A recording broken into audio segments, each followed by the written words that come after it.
You ask Tiger to solve. This deals with linear equations with one unknown. The final result is x equals -26.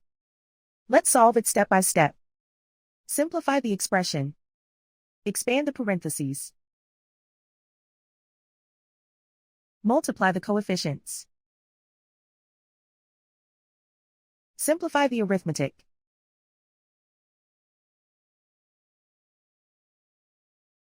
Expand the parentheses.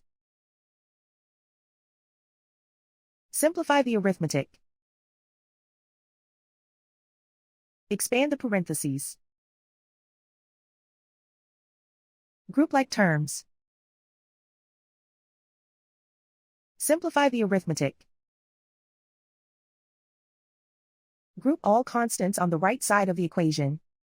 Subtract 100 from both sides. Simplify the arithmetic.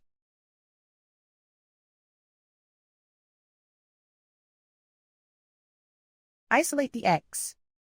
Divide both sides by 15. Simplify the fraction. Find the greatest common factor of the numerator and denominator. Factor out and cancel the greatest common factor. And so the final result is x equals -26.